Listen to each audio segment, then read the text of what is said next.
invisible.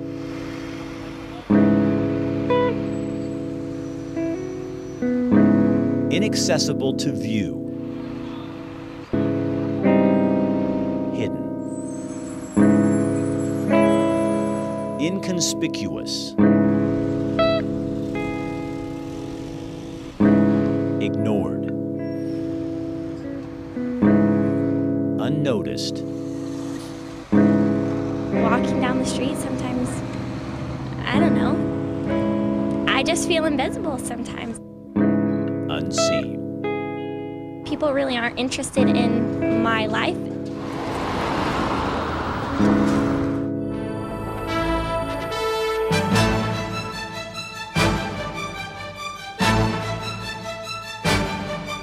At one time or another, most of us have felt invisible. You know, that sense that what you feel or what you believe just doesn't matter to anyone?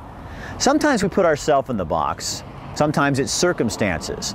But when other people's perceptions about us cripples us, freedom is so difficult to grab onto.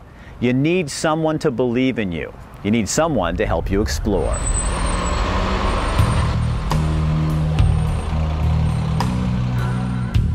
When you feel like you fade into the scenery, when you feel like a nobody, doing the right thing doesn't seem that important. When you're on the mall and you look at these kids like Hank and you look through them, you weren't there.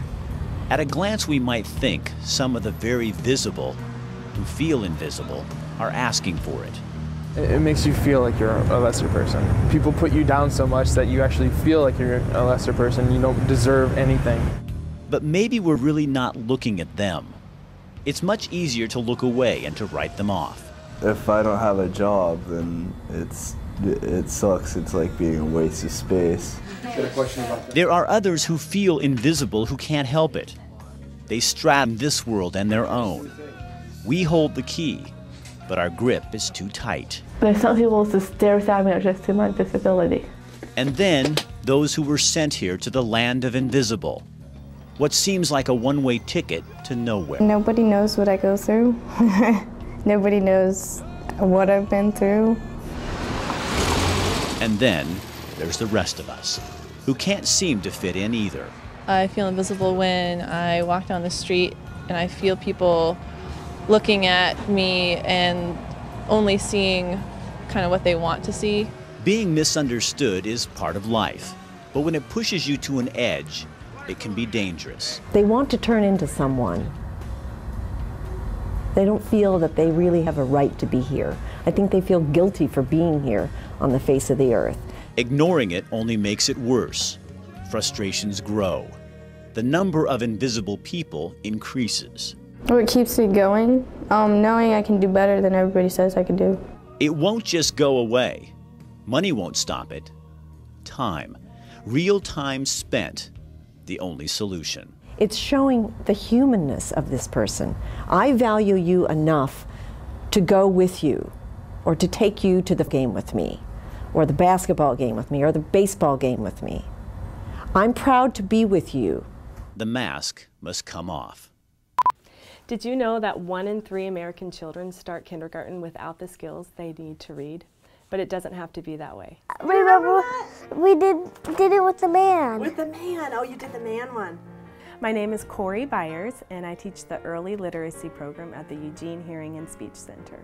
It gave him kind of an edge up on everything else. He went into school confident and knowing what the teacher was talking about. They teach me how to read little words and then start to read bigger words. And it got really easier. He was even able to help other children sitting next to him that had no prior schooling experience. I really feel like our program and what I do for a job really impacts the child for their entire life. Big armadillos. Because we give them this foundation that they can build on for their entire life.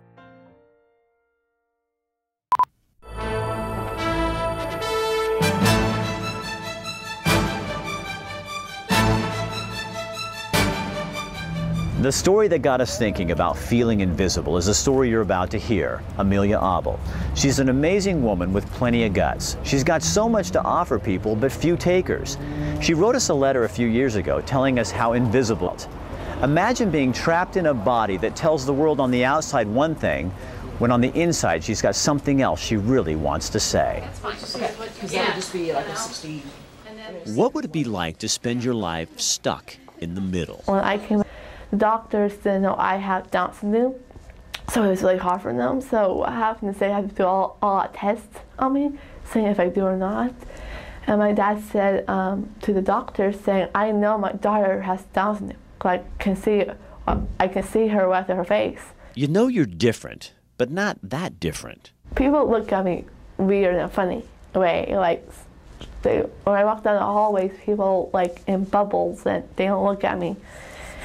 And I always think I look so different, and I don't feel like because I'm in a special group in Sheldon called the Life Skills, and it's really hard because some of them have schools and classes they hang out with, and I don't. We're going to respect ourselves today by... Life Skills is what it says. It's a class that teaches Amelia Abel and those like her basic skills for living life. Does it still take you longer to learn things? Yeah, it takes a long time. I always have to think it through my head, and it takes me so long. People really always out of patience and not waiting for me to answer that question. Amelia is safe inside this classroom, accepted.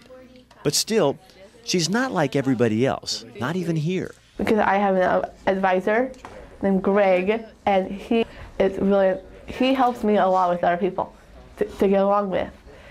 And it feels really great. When you step out of the door of that classroom, yes, what happens? I feel isolated right after I left the door. Are you invisible? Yeah. Trapped, stuck, a young woman who doesn't fit in anywhere. She knows just enough about her difference to make it hurt. Whenever I walk down the hallway, I see all these people, and I have to get some notes, like go to my class, get some notes, and when I walk by there, people doesn't come to me and say hi to me, and it feels really kind of weird to me. They don't say hi to you? No, they don't say hi to me. They don't say like I'm walking down the hallway all by myself. No one doesn't say hi to me. Life has never been easy for Amelia. It could be. She's not looking for problems, just relationships, friends, people who care. But even more than that, people she can care about. I bet you'd be a good friend to somebody, wouldn't you? Yes, I know. You just want the opportunity to do that. Yes. Amelia is lonely because people don't take the time to know her. I'm on the outside and people are on the inside, but it kind of feels weird because people are looking inside but not the outside. From her perspective, those of us who live in the so-called normal world live on the inside. She and those like her are on the outside, separated by an invisible shield that we control. I'm always the outside person because people are inside because they always have friends, and they always don't want to make friends with others who have disabilities. So it's like hard for me. If they turn around, I ask them a question and they turn around, they don't talk to me, it feels like I'm invisible because I'm not there. There's a wall right there between me and that person. And so I don't feel like they're right there, or if I'm right here, I would rather be over there instead of being over here on the outside looking at them. Amelia doesn't want to be any else. There's some people who stare at me just to my disability. She really does like who she is. She wonders, why don't people on the inside look beyond? She's there, waiting for someone to acknowledge her. It was so hard, I just cried. I couldn't, because no one doesn't like me, no one doesn't see me, doesn't talk to me. It's not who she is. Down syndrome is just part of her. I always want to be normal. It's really hard. At first, in my middle school year, it was so hard for me. No one doesn't want to talk to me, no one. And it felt really, really weird. Amelia is very social. She's willing to share her life, but even more than that, Amelia is a young woman who is truly interested in the lives of other people. She loves dances, a football game, a movie, just with someone. Anyone, really. Yeah, I like to freaking go with it, yes. Sometimes I ask, but sometimes they're always so busy. Or I call them and I just ask them, saying I just want to hang out with you and go out with me. And sometimes they're always so busy, or the parents won't let them to go out. What if there were a special set of glasses that would allow those of us on the inside to truly see the heart of those who live on the outside? What would we see? Do you think you are normal? I think I am, yes. Are too? Yes, thank you. What if you are on the inside and everybody else is on the outside and you just don't know it? Yeah. How does God see you? When I see God, I feel great. It feels really great. God really lights me up a little bit. I don't read Bibles a lot. I just know it affects me a lot about God and myself, my disability. See you though. How does he see Amelia? What does he see you like? He sees me having a disability, and he doesn't know I having problems with it. So he sees you as normal? Yeah. I have a lot of careers I want to work for. I like to be a dog walker. I like to be a trainer for dogs. And I like to babysit. I like little kids. But Amelia also wants to be a voice to bridge the divide between her world and the world she so desperately wants to connect with. But she can't do it alone. Someone needs to listen. Someone has to hear her. Someone must have the guts to shatter the glass wall that separates the two worlds. Are you lonely? Yeah. You are? Always.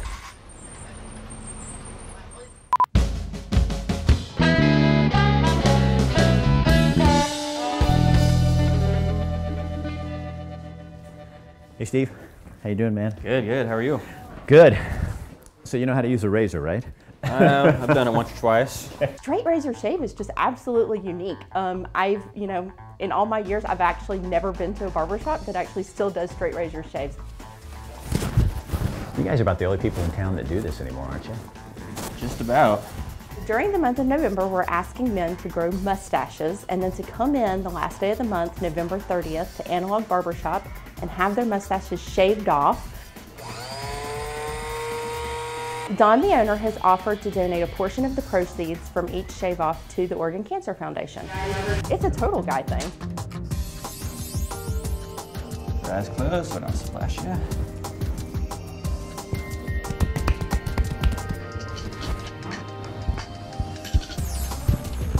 Let the games begin. So I just got a call from the duck store on campus, and they have Movember shirts. Their artists went to put their little magic creative abilities to work, and they created a Movember t-shirt. It's a duck Movember t-shirt, and some of the proceeds go to the Oregon Cancer Foundation. Come on, let's go inside and I'll show it to you. It's really cool. Right when you walk in the front door, there they are. Duck t-shirts with Movember on them. Yep, that's right, guys. You're supporting not only men's health issues, men with cancer, but also you're supporting your ducks. So $2 from each shirt will be benefiting the Oregon Cancer Foundation. So all of the proceeds stay locally and support men in our community who have had cancer or have cancer. Guys all over town are already growing out mustaches and facial hair. Imagine a sea of these shirts at the next game. That's right, a Movember t-shirt, only $18, and again, $2 goes to the Oregon Cancer Foundation. Support men, support men's health, and go Ducks.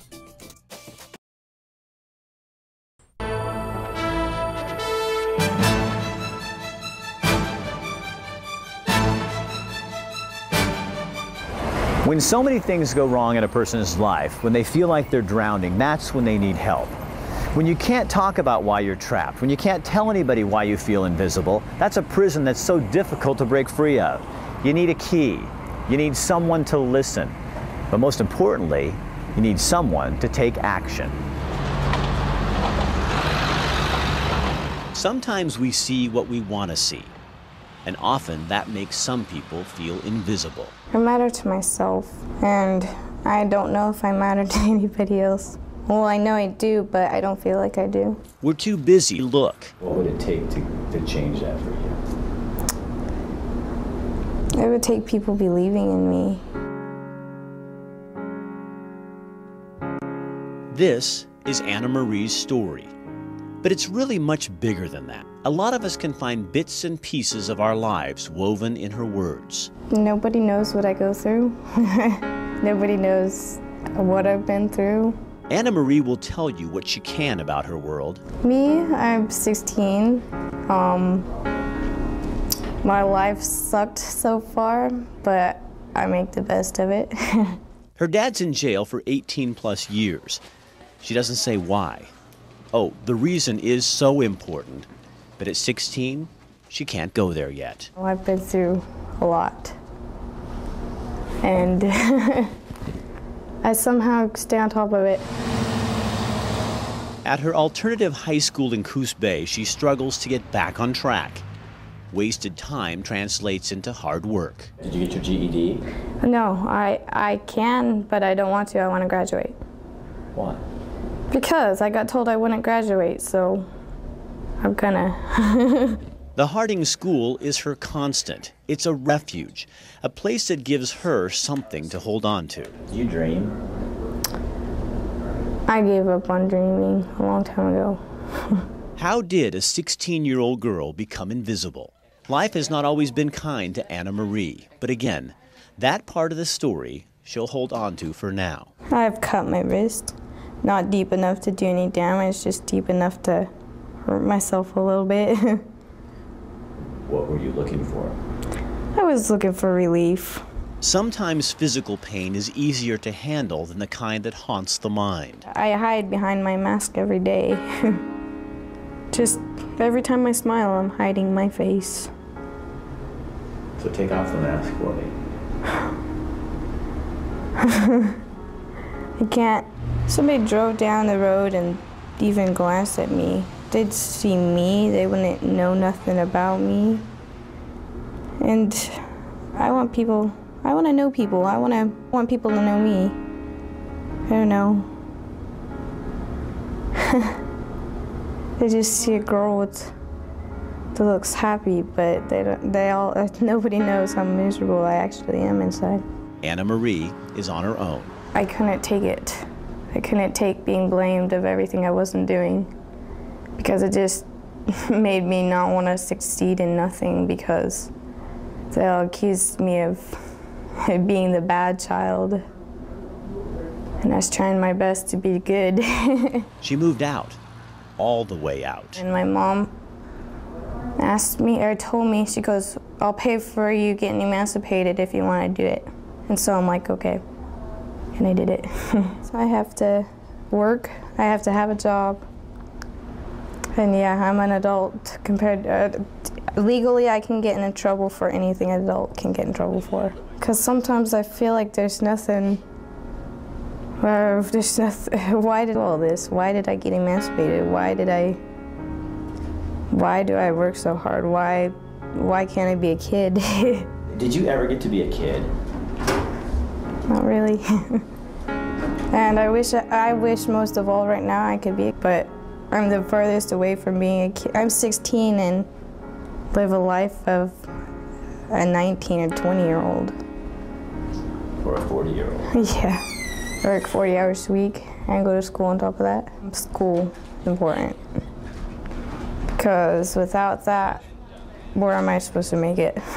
Her second chance. I sleep on a couch right now. She's tired and stressed out and weary and... The "and" part's what gets me. Because if I was just working and going to school, I doubt I'd be as tired as I am. But having to stress over what I'm going to eat for dinner, how I'm supposed to do laundry, how I'm supposed to have time to do laundry, that gets to me a lot.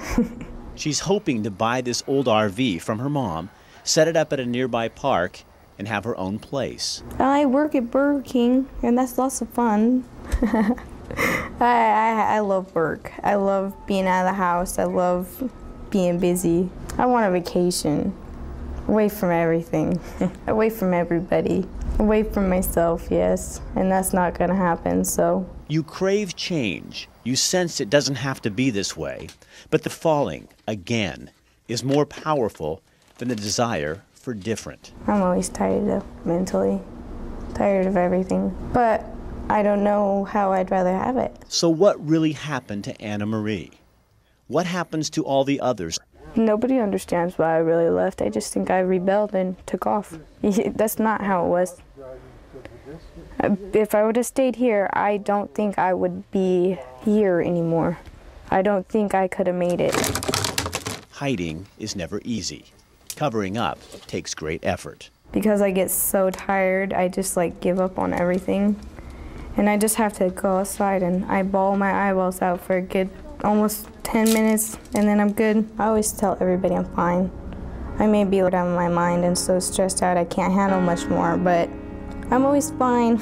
I always put a smile on my face. It's like I hide behind my smile. I felt that way for a long time though, so. What would happen if you didn't have that to hide behind? What would I see? You would see somebody fall apart probably. You really feel like that, don't you? Yes, I do. Not much people know that. Anna Marie wants to tell her whole story. She wishes it were possible. She knows that's what makes her invisible. But trust is like a step over the Grand Canyon. They need to understand that they can't give up on us. They gotta help us as much as they can. They can't just like be mad at us and not want to help us. I know I'm tough. I pretend I'm tougher than what I am though. Because if you could sit down and really say what you feel, there's a 7-year-old girl in there screaming, isn't there? Yes. Just love me, care about me, touch me, talk to me, say that I matter. Yeah. All that stuff. It's hard, isn't it? Yep. I get lonely a lot. Lonely for somebody to care. I got ripped off being a kid, man. I seriously wish I could be a kid. That's what I miss the most right now. I don't even have time to hang out with friends. I don't have time to do nothing.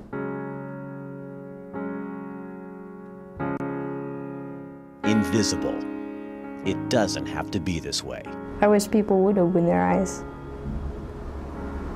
Seriously, that's how come I'm here, because somebody opened their eyes and seen how I really was, seeing who I was. You mean I could change somebody's life just by paying attention? Yes, of course you could. Seriously? Yes. How does that work? You care a little bit. You just pay attention to somebody. You get to know somebody. Why does that matter? Why does that matter? Because people matter. People's feelings matter. We're here with Tatiana Efremova with the Well Mama organization, and it's a nonprofit in town, relatively new. You're dealing with an issue that a lot of women don't recognize, don't want to talk about. They think just get over postpartum depression and move on. You've got to be a mother. And you're kind of saying it's a part of this process for some people. Absolutely, and it's a problem that can be addressed and needs to be addressed. It doesn't go away on its own. Postpartum depression doesn't just fade off into the distance. It often becomes a chronic mental health challenge, and it's a really difficult way to start motherhood. So we're here to be a resource for families who are experiencing that, for moms who are struggling, for partners who see their partner struggling and are looking for support and information. We deal not only with postpartum depression, but pregnancy as well, depression, anxiety, OCD, bipolar, kind of a range of issues that affects moms that one wouldn't think about unless suddenly you're there or you're a professional who sees that. And you know, we really need a safe place to be able to say things like, you know, I look at my baby and I don't like it. Yeah. You know? And other women and people who've been through this process, and sometimes professionals, but you have support groups so people can talk about this, and you can understand that, you know, half of this is communication, you know, and understanding that it's a process. Absolutely, yeah. There's just really nothing like being in a room full of moms who are in it with you, you know. Our volunteers have that personal experience, but even that, you know, it's just not the same as being able to connect with somebody who's right there, who's thinking those thoughts tonight, you know, who's going to be up at 2 a.m., you know, having those troubling thoughts about their baby or wishing that they weren't a parent. How often does that happen? Is there any statistics that tell us how often postpartum depression is part of this process? Nationwide, it seems to be in the 10 to 15% range. Here in Lane County, we're about 20%. We have some elevated risk factors here with the levels of poverty, single parents, teen moms, and so forth. So what's your message to the women out there watching this right now that are going, that's me? You are not alone, and there's help for you, and you can be well with the right help. So reach out. There's not one solution for every person, so we are really supportive of whatever is appropriate for you in your situation. Some people seek therapy, some people may consider medication, some people want to go about things in a natural, non-medication kind of a way. Some people really need practical help, and we're ready to listen, we're ready to help you understand what it is that you need in your situation to feel well and to feel like yourself.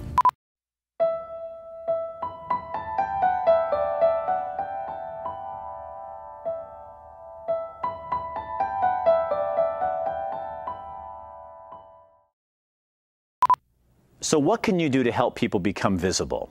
Here's Grace Serbu's advice. She works with troubled kids.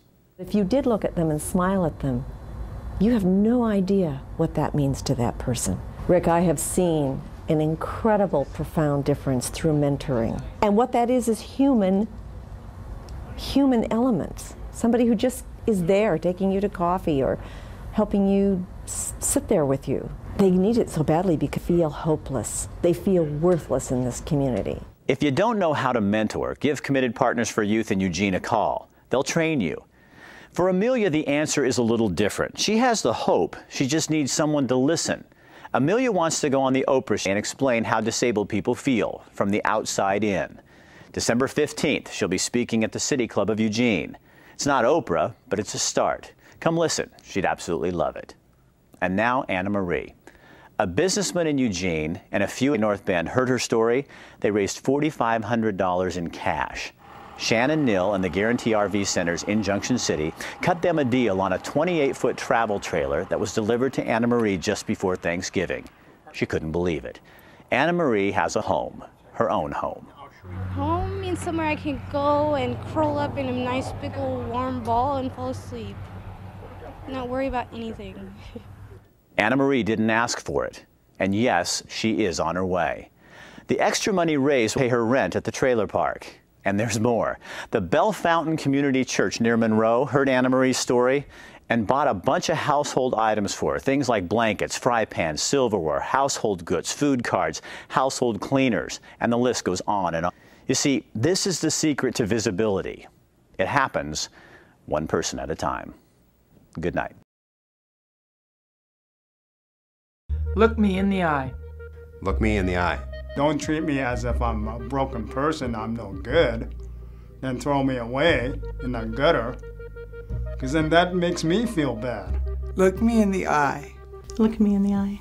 I want them to treat me as for who I am and the things that I can accomplish in life. Look me in the eye. Look me in the eye. Give me a chance. Look me in the eye. Look me in the eye. Look me in my eye. Just straight in the eye, like this. Eye to eye. Look me in the eye. People matter. They want to be acknowledged. Look me in the eye.